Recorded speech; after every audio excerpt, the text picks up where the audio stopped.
안녕하십니까. 세상을 읽어주는 남자 이상훈입니다. 오늘은 인텔이 ARM에 접근하고 있다는 주제로 한 말씀 드리겠습니다.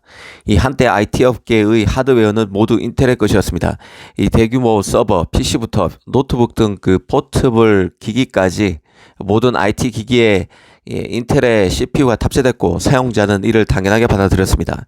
이 소프트웨어는 그 MS, 그 하드웨어는 인텔, 이른바 윈텔의 시대였습니다.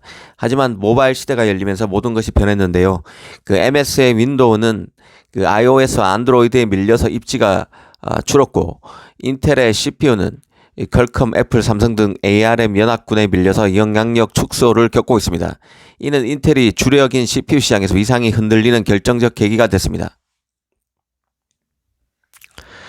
인텔이 그 과거 실패했던 파운드리 시장 진출을 다시 한번 선언한 데는 이 반도체가 국가 전략 자산이 되면서 미국 정부의 강한 요구와 지원 약속도 있었겠지만, 역설적으로 ARM의 그 시장 위상이 커지면서 칩을 설계하려는 수요가 폭발적으로 늘 수밖에 없는 상황에서 이 파운드리 시장을 놓치기 싫은 인텔의 전략적 판단이 자리한다고 봐야 합니다. 이 한마디로 물고 물리는 게 반도체 세계인데요.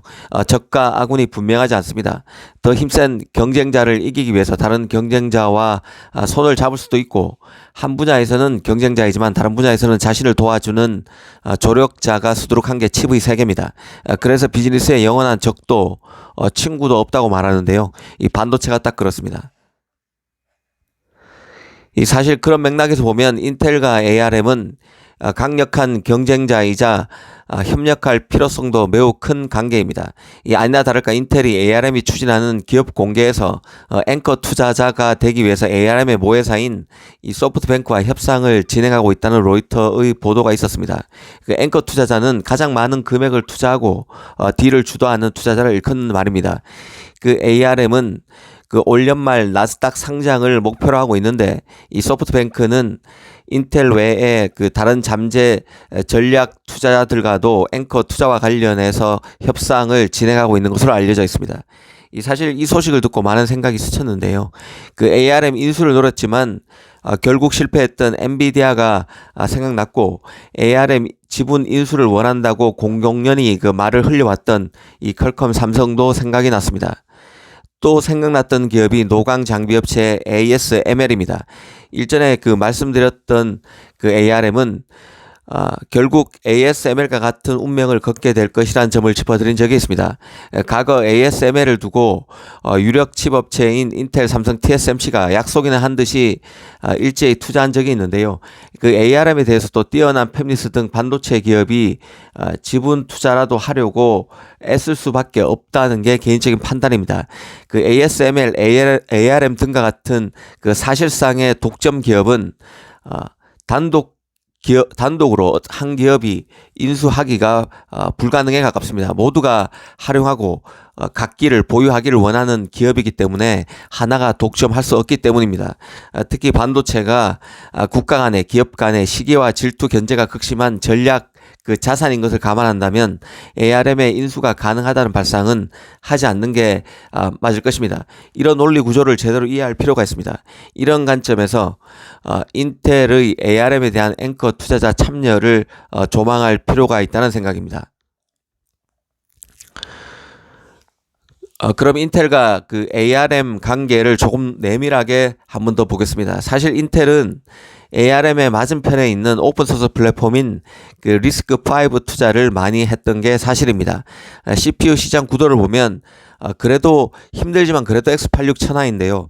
여기에 그 ARM이 급격히 세를 불리면서 X86이 긴장하는 상황입니다. 그 ARM은 각종 인베디드, 컨트롤러, 사물 인터넷, 모바일 기기에 탑재될 뿐만 아니라 최근에는 서버와 워크스테이션까지 범위를 점점 넓혀 나가고 있습니다. 하지만 그 리스크5도 존재감이 앞으로 점점 더 커질 것이건데요. 인텔이 리스크5 기반 대표 팹리스이자 프로세서 업체인 사이5 인수에 나섰던 데서 보듯 리스크5도 잠재력이 대단합니다.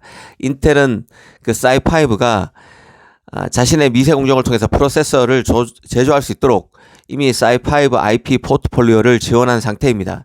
인텔이 나중에 자신과 경쟁사가 될 수 있는 사이5를 키우는 데는 그만한 이유가 있다고 봐야 할 것입니다. 그 ARM을 견제하기 위해서 리스크5에 투자하고 있는 인텔이지만 그렇다고 ARM을 경원시하지도 않습니다. 아시다시피 인텔은 파운드리에 다시 진출했습니다.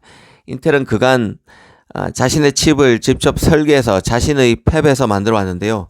X86 IP를 이용해서 말입니다. 하지만 앞으로는 인텔이 다른 팹리스의 칩도 만들게 됩니다. 대표적인 게 바로 ARM IP로 설계된 각종 칩을 제조해야만 합니다. 인텔 입장에서는 ARM과 협력 필요성이 크다는 뜻이죠. 대다수 팹리스가 가장 많이 쓰는 IP가 바로 ARM IP이기 때문에 그렇습니다. 그런 맥락에서 인텔은 ARM 지분 투자를 통해서 어떻게든 ARM의 향후 계획에 상당한 영향력을 행사할 것으로 보는 게 맞을 것입니다. 앞으로 퀄컴, 삼성 등의 ARM 지분 투자 소식이 들릴 수 있다는 생각입니다. 사실 퀄컴도 삼성도 ARM과 끈끈한 관계를 이어오면서도 또 ARM의 영향력을 낮추기 위해서 해치를 많이 해왔습니다. 이 퀄컴의 경우는 설계 전문 스타트업인 누비아를 인수했었는데요. 이는 누비아 인수를 통해서 앞으로 더 많은 맞춤형 코어 디자인을 사용해서 단기적으로 ARM에 대한 라이선스 비용을 낮추고 장기적으로 설계 기업으로 더 크게 성장하기 위한 인수였습니다. 이 삼성도 마찬가지입니다. 삼성은 자체 CPU 코어를 만들던 몽고스 팀 해체로 CPU에서는 ARM 의존도가 커졌지만 모바일 AP에는 GPU IP로 ARM 말리 GPU 대신에 AMD GPU IP를 쓰고 있습니다. 이런 움직임은 ARM, AMD와 서로 손잡음으로써 ARM을 견제하려는 의도가 있다고 봐야 합니다. 이런 사례에서 보듯이 극심한 경쟁에 노출된 반도체 기업들은 항시 리스크를 낮추기 위해서 다양한 시도를 하고 있음을 알 수 있습니다. 오늘은 IPO를 앞둔 ARM의 앵커 투자자로서 인텔을 한번 조망해 봤습니다. 감사합니다.